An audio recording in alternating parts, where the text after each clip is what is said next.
የመንፈስ ፍሬ ወይም የመንፈስ ቅዱስ ፍሬ በሚል ነው እየተመለከትን ያለነው። ገላትያ ምዕራፍ 5 ከቁጥር 22 ጀምሮ እስከ 25 ድረስ የእግዚአብሔር ቃል እንዲህ ይላል።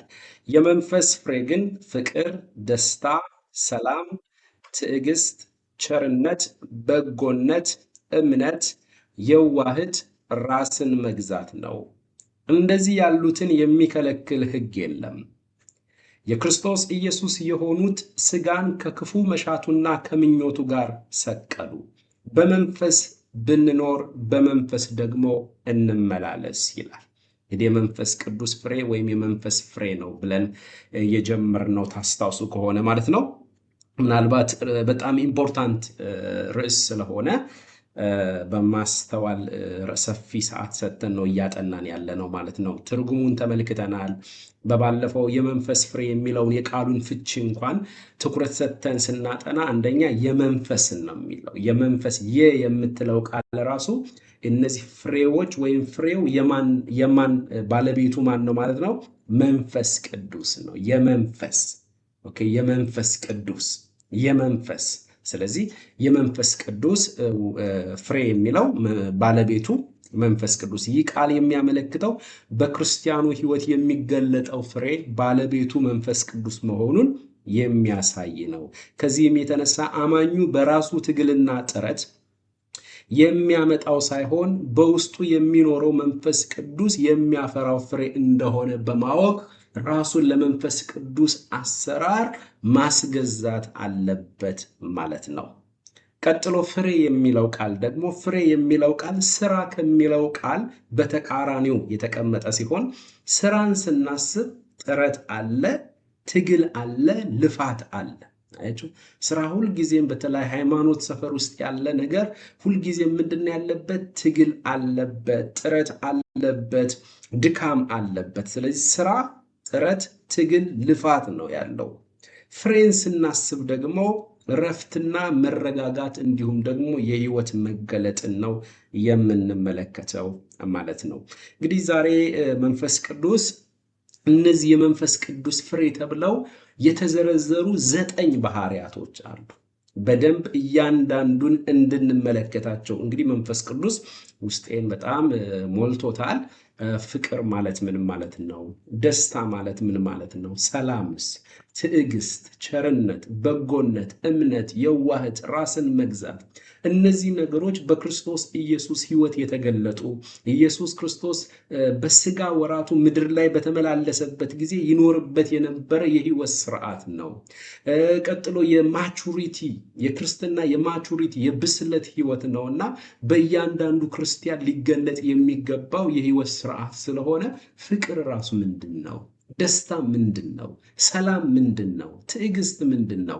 ቸርነት፣ በጎነት፣ እምነት፣ የዋሃት፣ ራስን መግዛት ምንድን ነው? እንዲሁ አንብበን ብቻ ማለፍ ስለሌለብን ቢያንስ እንኳን ረዥም ነገር ባንወስድን ዋና ዋና ነገሮችን ትኩረት አድርገን አጥንተን ከህይወታችንም ጋር አዋህደን መጠቀም ይገባናል ማለት ነው። ስለዚህ ገላትያ ምዕራፍ 5 የተዘረዘሩት እነዚህ ፍሬዎችን እናጠናለን ማለት ነው። እንግዲህ የመንፈስ ፍሬ ብለን ስናጠና ትርጉሞችን ከዚህ በፊት ተመልክተናል። ጌታችን ኢየሱስ ክርስቶስ በስጋ ወራቱ በእስራኤል ምድር በተመላለሰበት ጊዜ ይኖርበት የነበረ የህይወት ስርዓት ማለት ነው የመንፈስ ፍሬ ማለት። የመንፈስ ፍሬ ቀጥሎ የክርስትና የእድገትና የብስለት ህይወት ነው።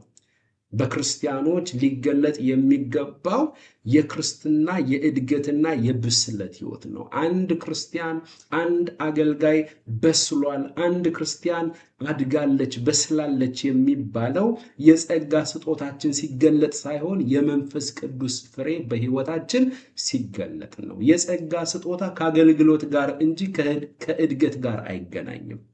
አያችሁ፣ ስታድጉ አይደለም የሚገለጠው። ኦልሬዲ የጸጋ ስጦታ ባመናችሁበት ቅጽበት ስለተሰጣችሁ የተመቻቸ ሁኔታ ካገኘ ምን ይላል? ያ ጸጋ ይገለጣል ማለት ነው።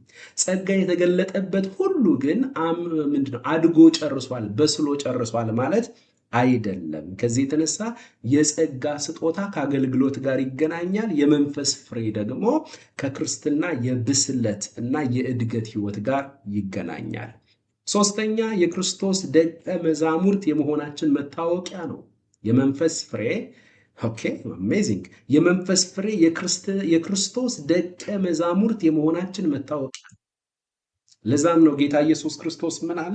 እርስ በርሳችሁ ፍቅር ቢኖራችሁ የኔ ደቀ መዛሙርት እንደሆናችሁ ዓለም በዚህ ያውቃል፣ ሰዎች በዚህ ያውቃሉ አለ።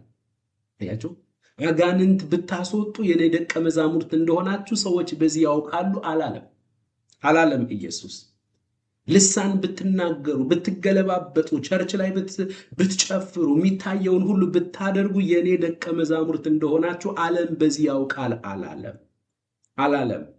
እነዚህ አገልግሎት ሰርቪሶች ሁሉ መምጣት ያለባቸው የመንፈስ ቅዱስ ፍሬ ላይ ተመስርተው ነው መሆን ያለበት።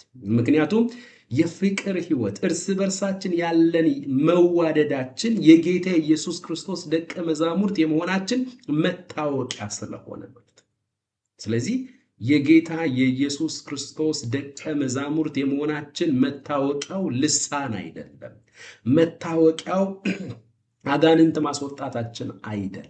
መታወቂያው በፍቅር ሕይወት ከእርሱ እንደተማርነው የእርሱን ፍቅር በልባችን አፍስሷልና በዛ ፍቅር እርስ በርሳችን አንዳችን ለአንዳችን በፍቅር ሕይወት ብንመላለስ የጌታ ኢየሱስ ክርስቶስ ደቀ መዛሙርት የመሆናችን መታወቂያ ነው። እንግዲህ የመንፈስ ቅዱስ ፍሬ ወይም የመንፈስ ፍሬ ብለን በምናጠናበት ጊዜ የተዘረዘሩት 9 ፍሬዎች አሉ። እያንዳንዱን አጠር አድርገን እንመለከታለን። ለመረዳት እንዲጠቅመን ደግሞ ለ3 ከፍለን እናጠናቸዋለን።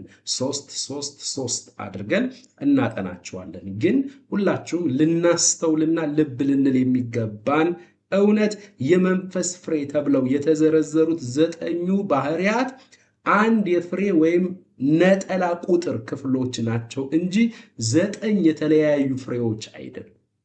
ኦኬ። አሁን የመንፈስ ፍሬ ግን ፍቅር፣ ደስታ፣ ሰላም፣ ትዕግስት፣ ቸርነት፣ በጎነት፣ እምነት፣ የዋህት፣ ራስን መግዛት ሲል የተለያዩ ሳይሆኑ በአንድ የህይወት መገለጥ ውስጥ ያሉ ናቸው። ለዚያም ነው የመንፈስ ፍሬዎች ሳይሆን የመንፈስ ፍሬ ብሎ ነው የሚጠቀልለው። ፍሬ በሚለው ገላጭ ቃል ውስጥ አንድ በሆነ ቃል ውስጥ ያሉ ናቸው ማለት ነው። ከዚህ የተነሳ እያንዳንዱን ለማጥናት እንዲጠቅመን በፍቅር ህይወት እንዴት ነው የምንገለጠው? ደስታ ምን አይነት ፍሬ ነው? ሰላምስ ምን አይነት ፍሬ ነው? ትዕግስት ምን አይነት ፍሬ ነው? ቸርነት ሲገለጥ ምንድን ነው የሚመስለው? በጎነት ሲገለጥ እንዴት ነው? በህይወታችን በጎነት እንዴት ነው የሚገለጠው? እምነት እንዴት ነው የዋህነት እንዴት ነው የሚገለጠው? ራስን መግዛት የሚባለውስ እንዴት ነው የሚለውን ለማወቅ ያክል ነው። እያንዳንዱን ለ3 ከፍለን ሶስቱን አድርገን በ3 ከፍለን የምናጠናው ማለት ነው። ስለዚህ የተለያዩ 9 ባህሪያቶች አይደሉም። 9 የተለያዩ ፍሬዎች ሳይሆኑ ፍሬ ተብሎ በአንድ ነጠላ ተቀምጧል እና እያንዳንዱ ባህሪያት በህይወታችን ሲገለጡ ምንድን ነው የሚመስሉት የሚለውን ግን እንመለከታለን ማለት ነው። እንግዲህ የመጀመሪያዎቹ 3ቱ ፍቅር፣ ደስታ፣ ሰላም ናቸው። እነዚህ ከእግዚአብሔር ጋር የተያያዙና ከእግዚአብሔር ጋር የተገናኙ ናቸው። ሁለተኛ ቀጣይ 3ቱ ትዕግስት፣ ቸርነትና በጎነት ናቸው። እነዚህ ከሰው ጋር ባለ ግንኙነታችን ላይ የሚመሰረቱ ናቸው። ከሰው ጋር ወደ ጎን ከሰው ጋር ባለ ግንኙነት የሚመሰረቱ ናቸው። ሶስተኛ የመጨረሻዎቹ 3ቱ እምነት፣ የዋህት፣ ራስን መግዛት ደግሞ ከራሳችን ጋር የሚገናኙ ናቸው። አያችሁ፣ እንደዚህ አድርገን ስናጠናቸው ለእናንተም ለመያዝም ደግሞም በደንብ ለመረዳት ይጠቅመናል። የመጀመሪያዎቹ ከተዘረዘሩት የመንፈስ ቅዱስ ፍሬ ተብለው ከተዘረዘሩት ውስጥ የመጀመሪያዎቹ 3ቱ ፍቅር፣ ደስታ፣ ሰላም ከእግዚአብሔር ጋር የተገናኙ ናቸው። ሁለተኛ ቀጣይ 3ቱ ትዕግስት፣ ቸርነትና በጎነት ከሰው ጋር ባለ ምልልስ የሚገለጡ የተገናኙ ናቸው።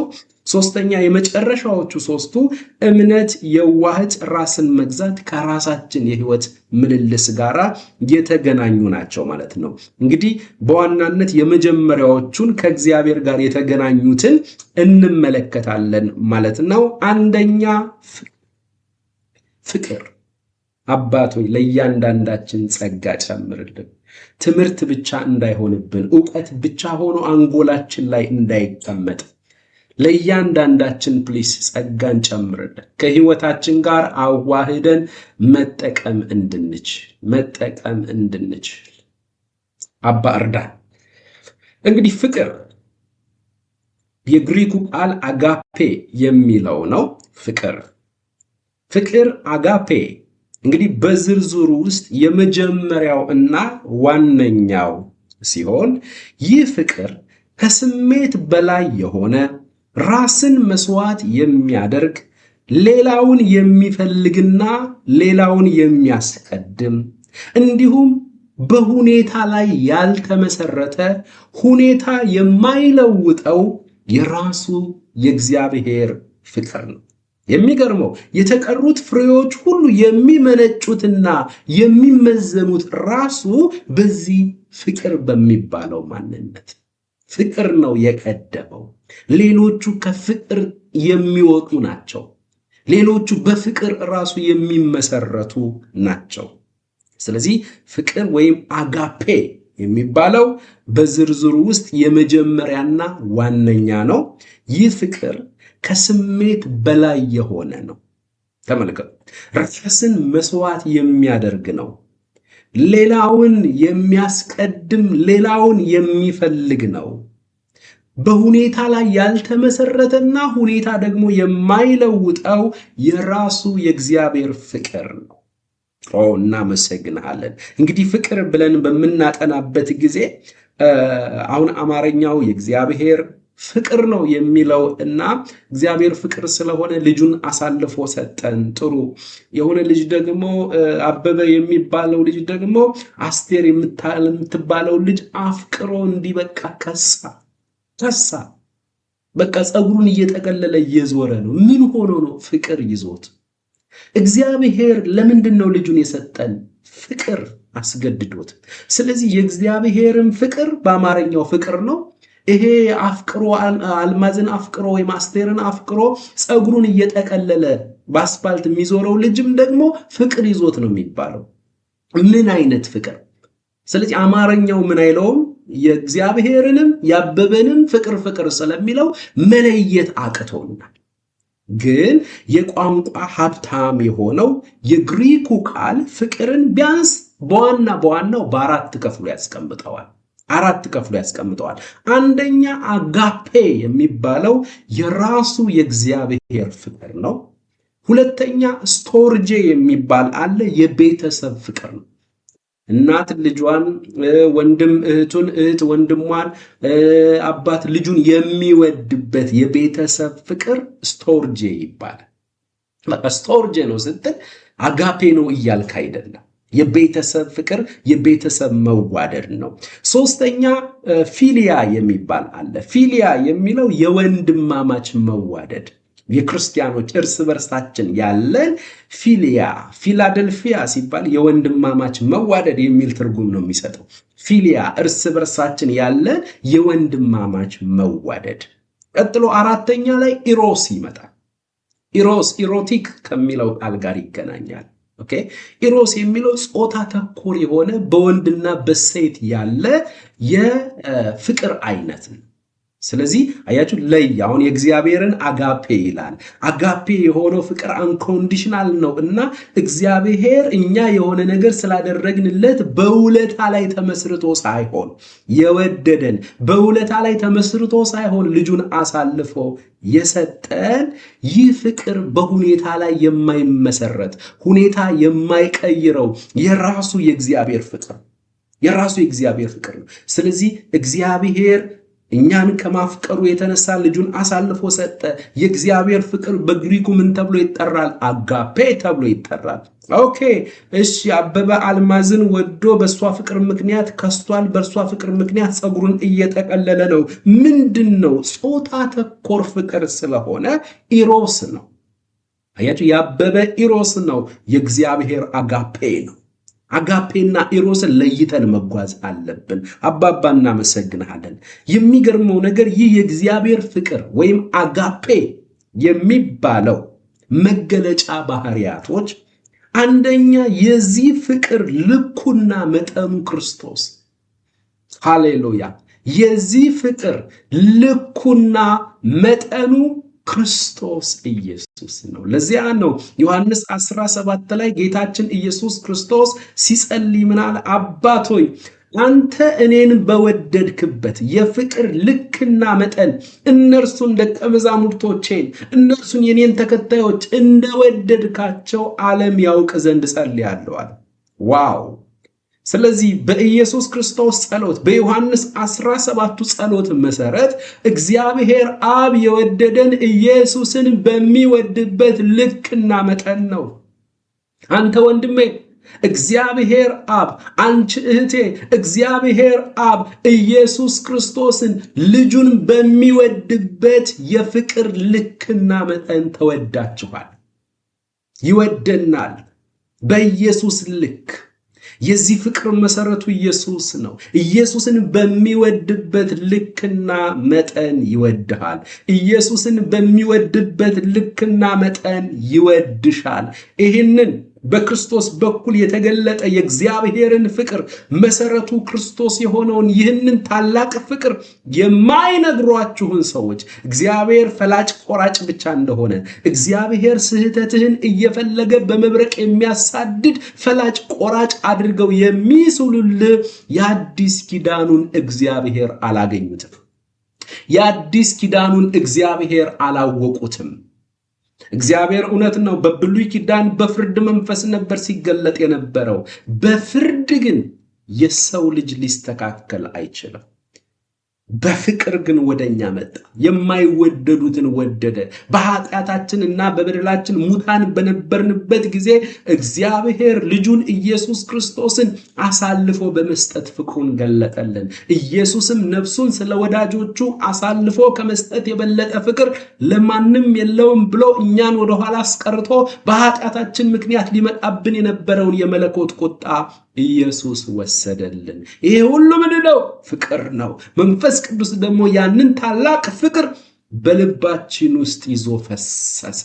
በልባችን ውስጥ አፈሰሰው። ራሱ የፈለስንበት ኪንግደም ራሱ ቆላሲስ ምዕራፍ 1 ቁጥር 13 ጀምሮ እግዚአብሔር ከጨለማ ስልጣን አዳነን፣ ቤዛነቱንም እርሱም የኃጢአታችንን ስርየት ወዳገኘንበት ወደ ፍቅሩ ልጅ መንግስት አፈለሰን ይላል። የገባንበት ኪንግደም ራሱ ምን ተብሎ ይጠራል? የፍቅሩ ልጅ መንግስት። ስለዚህ በክርስትና ውስጥ ሁሉ ነገር አክቲቬት የሚደረገው በምንድን ነው ማለት ነው? በፍቅር። በፍቅር ነው። እዚህ ዓለም ውስጥ ገብታችሁ ወንድሞቻችሁን የምትጠሉ እግዚአብሔር ስለወደደን ስላፈቀረን ፍቅር ስለሆነ ልጁን በመስጠት ፍቅሩን ገለጠልን። ኢየሱስ ፍቅር ስለሆነ እንደዚህ የሚያደርገው ሕይወቱን በመስጠት ፍቅሩን ገለጠልን። መንፈስ ቅዱስ ይህንን ፍቅር አብራራልን። ይህንን ፍቅር በልባችን አፈሰሰ። ወደ ፍቅሩ ልጅ መንግስት ፈለስን። ጭራሽ ኢየሱስ ምን አለ?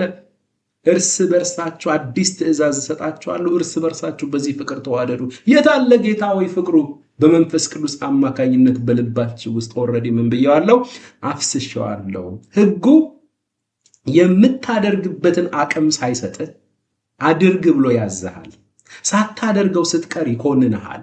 ጸጋ ዓለም ውስጥ መጀመሪያ አድርግ ከማለቱ በፊት ያደርግሃል፣ አቅም ይሰጥሃል። ያንን አቅም አሁን በመንፈስ ቅዱስ ኃይል ኖት በራስ ትግል፣ በመንፈስ ቅዱስ ኃይል አክቲቬት አድርገው። አለቀ በቃ። እናመሰግንሃለን። ስለዚህ የዚህ ፍቅር ልኩና መጠኑ ማን ነው? ክርስቶስ ነው። እዚህ ቤት ያላችሁ ቅዱሳን እግዚአብሔር አብ ኢየሱስን በሚወድበት ልክና መጠን እንደወደዳችሁ እርግጠኛ ናችሁ? እርግጠኛ ናችሁ? ይህንን ሳላረጋግጥ ማለፍ አልፈልግም። እዚህ ቤት የጸጋ ቤተሰቦች እግዚአብሔር አብ ልጁን ኢየሱስ ክርስቶስን በሚወድበት ልክና መጠን እንደወደዳችሁ እርግጠኞች ናችሁ? እርግጠኞች ናችሁ? እግዚአብሔር በፍቅር የተሞላ የሚሳሳላችሁ የሚወዳችሁ አባታችሁ እንደሆነ አረጋግጣችኋል? አለበለዚያ እንደገና ወንጌል መሰባበክ አለብን።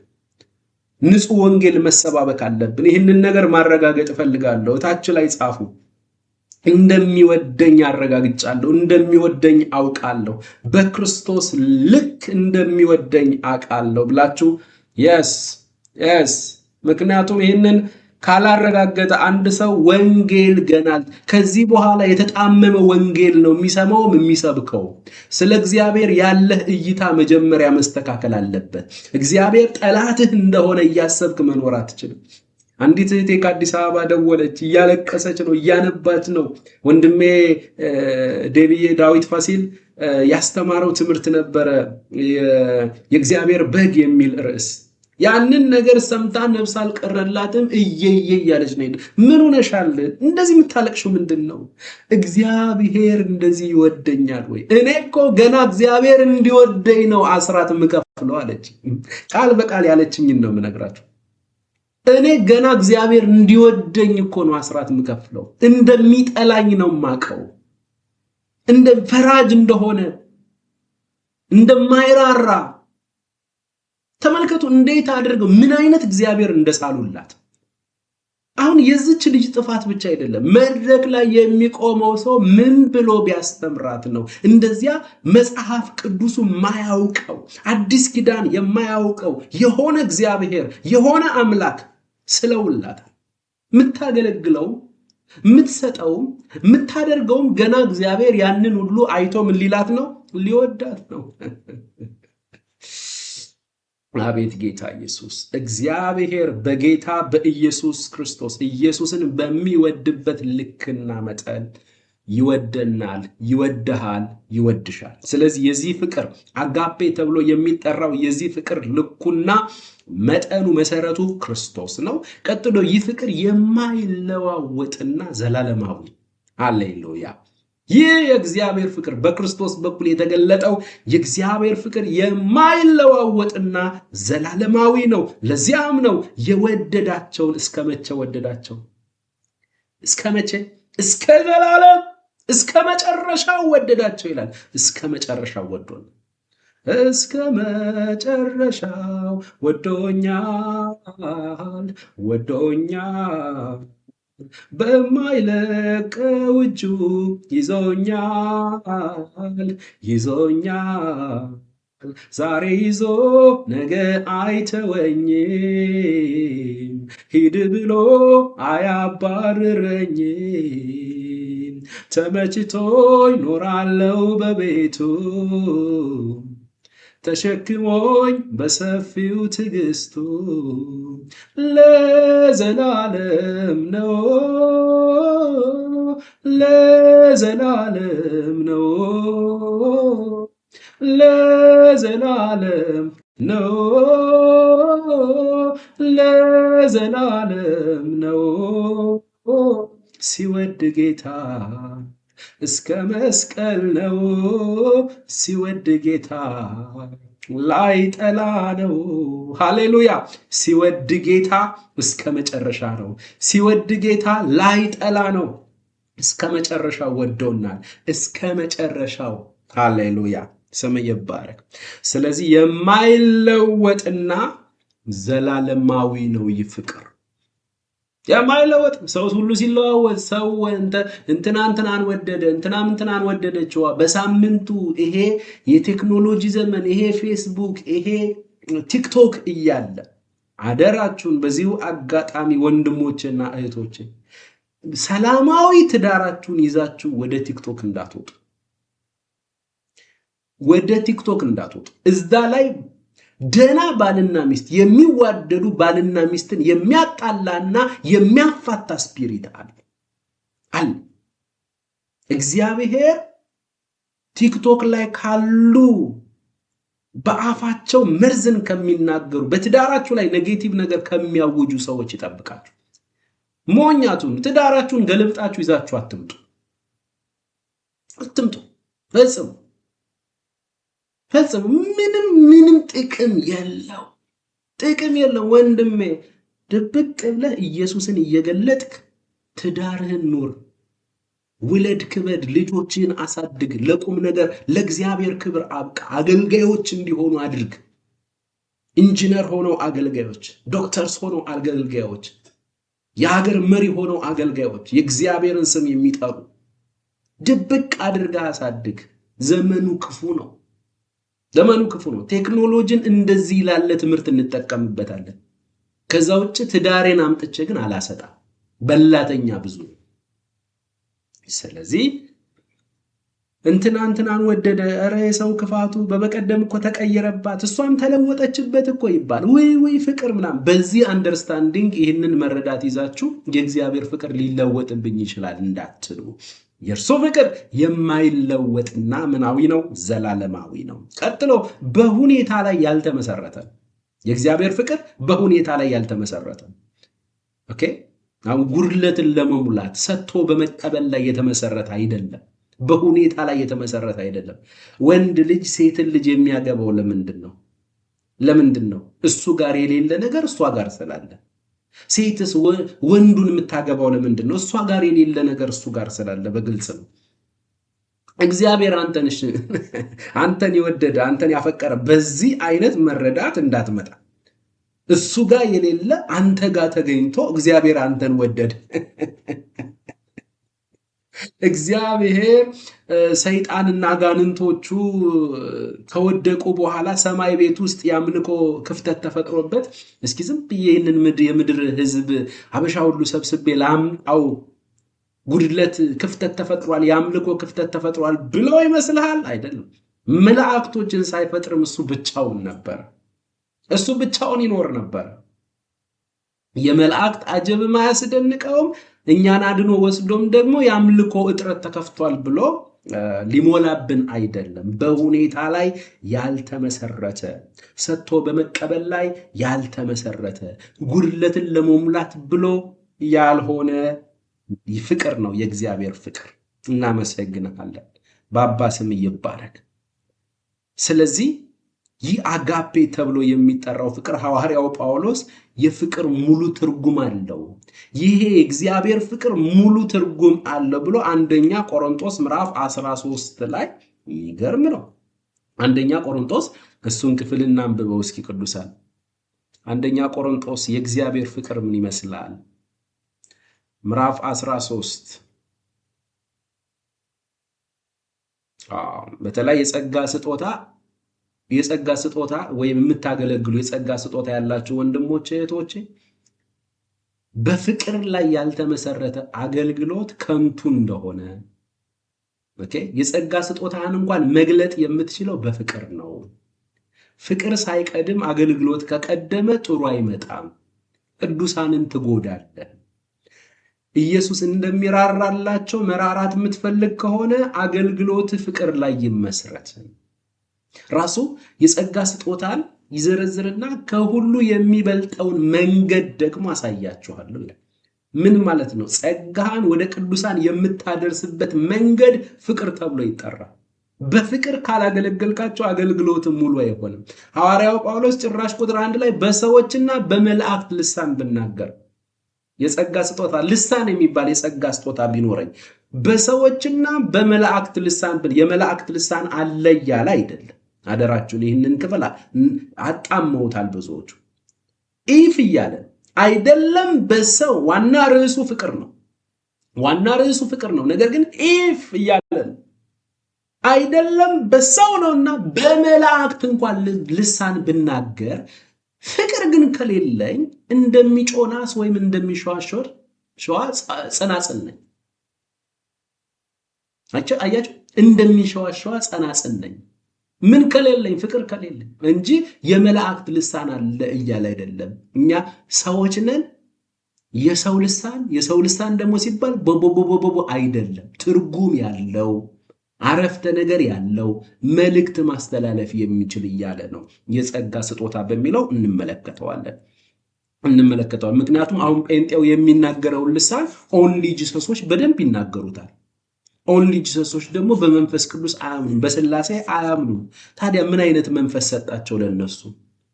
የእኛና የነሱ አንድ አይነት ከሆነ ከተመሳሰለ፣ ከአክሽኑ ጋር ከነገሩ ጋር አንድ ከሆነ ወደኋላ ብለን እናስብ እንጂ ወንድሜ። በመንፈስ ቅዱስ የማያምነው ሰው ወንበር እያገላበጠ እየተንቀጠቀጠ ቦቦቦቦ እያለ ነው። ደግሞ ነቢያት ነን የሚሉት ደግሞ በዚህ ዘመን ደግሞ ቅዱስ ቃሉን የማያውቁ እግዚአብሔር ያላካቸው ራሳቸውን ነቢያት፣ ፕሮፌት፣ አፖስትል ብለው የሾሙ ደግሞ አይታቸዋል። ወንድማችን ንቃ የሚባል ጸጋ ይብዛለት እንደ ስሙ ራሱ ነቅቶ ሌሎችን እያነቃ ነው። ኦኬ፣ እየተራገመ ልሳን ይናገራል። እየተራገመ ልሳን ይናገራል። እርግማን መርገም ከቻልክ ራሱ ቅዱሳንን መርገም ከቻልክ እዚህ ጋር ያለው ልሳንህ ፈጽሞ የመንፈስ ቅዱስ አይደለም። አንድ ሰው ከተራገመ ባጭሩ ሰማይ አላከው። ምን ነው እኛ ከነ ሐዋርያው ጳውሎስ እንበልጣለን እንዴ? እነ ሐዋርያው ጳውሎስ እኮ የሁሉ ውዳቂ ሆነን አለ። ተገረፉ፣ ተጠሉ፣ በድንጋይ ተወገሩ፣ ማንንም አልረገሙ። እስጢፋኖስ እንደዚያ ጥርሳቸውን እያፋጩ እየረገሙት ጌታ ሆይ የሚያደርጉትን አያውቁምና ይቅር በላቸው አለ እንጂ እርገምልኝ አላለም። ጳውሎስ በዛ ሁሉ መከራ ውስጥ ሲያልፍ እንደገና እኔ የሚያሳስበኝ የአብያተ ክርስቲያናት ጉዳይ ነው ይላል። እስር ቤት እያዳፉ ወስደው የማይሆን እስር ቤት አስገብተውት እስር ቤት ውስጥ ሆነው ስለ ቅዱሳን ይጸልያል። ቅዱሳን እንዴት ናቸው? እድገታቸው እንዴት ነው እያለ እንጂ እኔ በመታሰሬ ምክንያት እያንዳንድሽ እረግምሻለሁ አላለም። አስራት የማትከፍሉ እረግምሻለሁ አላለም። በአካውንት የማታስገቡ ሰዎች እርግማን ይደርስባቸዋል። ወደ እኔ የማታስገቡትን ብር ልጃችሁን ታሳክሙበታላችሁ ብሎ ሟርት አልተናገረም። አብዛኞቹ ሟርተኞች ናቸው። እርግማን ነው የሚያስተላልፉት። ቅዱሳን በደንብ ስሙ። አንድ አገልጋይ የምትሉት ሰውዬ መራገም ከጀመረ ሰማይ አላከው። ያዕቆብ ምን አለ መሰላችሁ? በዚህ በኩል እግዚአብሔርን ትባርካለህ፣ በዚህ በኩል እርሱ የፈጠረውን ትረግማለህ። እንዴት ከአንድ ምንጭ መራራና ጣፋጭ እንዴት እርግማንና በረከት ይወጣል? ስለዚህ ምንጭህ ላይ ችግር አለ። አይ መድረክ ላይ ችግር አለ አላለም። ማይክ አያያዝ ላይ ችግር አለ አላለም። ቲያትሩንማ በጣም ነው የምንችለው። ነገር ግን እውነት ያ ሰው እግዚአብሔር ልኮታል። ነገር ግን እውነት ያ ሰው የኢየሱስ ክርስቶስ የትህትና የርኅራኄ መንፈስ በእርሱ ላይ አለ። እውነት አለ። ቲክቶክ ከፍቶ ኢየሱስ እርስ በርስ ከአገልጋይ ጋር ይሰዳደባል። ኢየሱስ ቲክቶክ ከፍቶ ወይም ሐዋርያው ጳውሎስ ቲክቶክ ከፍቶ እያንዳንድሽ የምታደርጊውን ማናቅ እንዳይመስልሽ፣ ከጀርባ እንደምትዘሙጪ ከጀርባ እንደምትጠጭ እናውቃለን፣ ፎሎ አድርጉ፣ ታብታብ አድርጉ የሚል ይመስልሃል? ጳውሎስ የሚል ይመስልሃል? ክርስትና ምን ያህል እንደቀለለብን አይተሃል? አገልጋይ ነን የምንለው ቲክቶክ ገብተን ስንሰዳደብ ክርስትናችን ያን አብቅቷል። ስለዚህ ክርስትና እነዚህ ሰዎች ሲሰዳ አቤት የዘመኑ እንዳትሉ፣ የክርስትና መልኩ መሰረቱም እነዚያ ሰዎች አይደሉም። የክርስትና መልኩ ክርስቶስ ነው። አባባ ጸጋ ጨምርልን። ስለዚህ ሐዋርያው አገልግሎቴ በፍቅር ካልሆነ ከንቱ ነው እያለ ነው። በሰዎችና በመላእክት ልሳን ብናገር ልሳን ቢኖረኝ ፍቅር ግን ከሌለኝ፣ አያችሁ፣ ፍቅር ከሌለኝ ልሳን የሚባለው ጸጋዬ እግዚአብሔር ሲያዳምጠው እንደሚጮህ ናስ ነው። እንደሚንሸዋሸዋ ደግሞ ምንድነው? ጸናጽል ሸዋሸዋ ነው የምትለው። አንተ እኮ በቃ እዚህ ጋር ተቀጣጥላ ድራማ ሻቃ ሃሌሉያ እያልክ እኮ ነው አንተ እያልክ እኮ። ግን እግዚአብሔር መንፈስ ዓለም ምን ይላል? ምንድነው ትርጉም የሌለው ምንድነው? የሚሰማ ነገር የለም። ምንድነው? አገልግሎት የጸጋ ስጦታ ፍቅር ላይ ካልተመሰረተ እንደዛ። ቀጥሎ ትንቢት ትንቢት ነቢይ ነው በዚህ ዘመን የሚፈለገው ሜጀር ዋን ለመባል። ትንቢትም ቢኖረኝ ሚስጥርንም ሁሉና እውቀትን ሁሉ ባውቅ ተራሮችንም እስካፈልስ ድረስ እምነት ሁሉ ቢኖረኝ ፍቅር ግን ከሌለኝ ከንቱ ነኝ። ከንቱ እግዚአብሔር ከንቱ ይልሃል። ከንቱ የሰጠውን ጸጋ በአግባብ ያልተጠቀምክበት ከንቱ ልጅ፣ ከንቱ ከንቱ። ያለ ፍቅር ልታገለግል ስታስብ ነው የተበላሸ። ያለ ፍቅር ይኸውላችሁ ኢየሱስ የአገልግሎታችንን ስፋት አይደለም የሚመለከቱ። ስንት ሰው ቸርች ተገኘ አይልም ኢየሱስ። ዋው ሀብትሽ ስንት ሰው እያገለገለ ጠንቶ እያገለገለ ነው አይልም። በምን ምክንያት ነው የአገልግሎት ኢንቴንሽንህ ምንድን ነው? ሀብትሽ ለቀጭ ጥያቄ መመለ የአገልግሎት ኢንቴንሽን ምንድን ነው? ዝና፣ ገንዘብ፣ ጥቅማ ጥቅም፣ ራስን ማሳየት፣ እኔነት ምንድን ነው? ነው ከንጹህ ልብ እኔን ከመውደድ የተነሳ ቅዱሳንን አክብረ በሰጠው ጸጋ እያገለገልክ ነው ወይ? ኢየሱስ ልብህን ነው የሚያየው። ህዝቡ ልብስህን ነው የሚያየው። ኢየሱስ ግን ልብህን ያያል። ስለዚህ ትንቢት ቢኖረኝ አለ። ይሄው የሚጋደለው ሰው ሁሉ አይኑን የሚጨፍነው ባገኘው አጋጣሚ ነቢይ ነኝ ለማለት አይደለም። ትንቢት አለኝ ለማለት እኮ። ትንቢትም ቢኖረኝ አለ። ይሄ ዝም ብሎ የሚቃዡትን አይደለም እኮ ሐዋርያው ጳውሎስ እያለ ያለው እኮ። ትንቢት ቢኖረኝ የዝም አይኑን ጨፍኖ ይታየኛል፣ ወደ እናንተ ቤት ገባው፣ በግራ በኩል ታጠፍኩኝ፣ የሆነ ቆርቆሮ በር አየዋ፣ ልግባ። ፕሮፌት እሱ የጎረቤት በር ነው እስክትባል ድረስ ማሾፊያ አይደለም። አንዱ አላያችሁትም? ገባው እናንተ ቤት ገባው። እናትሽ አጠር ያለች ናት። አጠር ያለች ጸይም፣ አይ ረዘም ያለች ቀላ ያለች ናት፣ የራስሽ ጉዳይ እስኪሉ ድረስ ማለት ነው። ይሄንን የተምታታ ነገር አይደለም ጳውሎስ እያለ ያለው። እውነተኛው ትንቢት ቢኖረኝ ሚስጥርንም ሁሉ እውቀትንም ሁሉ ባውቅ ተራሮችንም እስካፈርስ ድረስ እምነት ቢኖረኝ ፍቅር ግን ከሌለኝ ከንቱ ነኝ። ድሆችንም ለመግብ ያለኝን ሁሉ ባካፍል ስጋዬን ለእሳት መቃጠል አሳልፌ ብሰጥ ፍቅር ግን ከሌለኝ ምንም አይጠቅመኝ። አቤት ጌታ ሆይ ጸጋ ጨምር። ለምን? የፍቅርን አንዱ ፍቅር የሚገለጥበትን ካራክተር ተመልከቱ። ፍቅር ይታገሳል። ዋው! በፍቅር ውስጥ ምን አለ? ትዕግስት አለ። ፍቅር ቸርነትን ያደርጋል። ተመልከቱ የእግዚአብሔርን ፍቅር ቅዱሳን። ፍቅር ምን ይላል? ይታገሳል። በሌላ ቋንቋ እግዚአብሔር አንተን ምን ያህል ታግሷል? እግዚአብሔር ፍቅር ነው። ምን ያህል ታገሰህ ታዲያ? ፍቅር ይታገሳል። ፍቅር እግዚአብሔር ነው። ፍቅር ቸርነትን ያደርጋል። ቸር ነው እሱ። ፍቅር አይቀናም። ይልቅስ ደስ ይለዋል። ሲሳካልህ ደስ ይለዋል። አንዳንድ ጊዜ የኛ ፍቅር እኮ ወንድም ሲሳካለት እኮ እርር የሚያስብል፣ እህት ሲሳካል አሰርታ ነው እኮ የሚለው።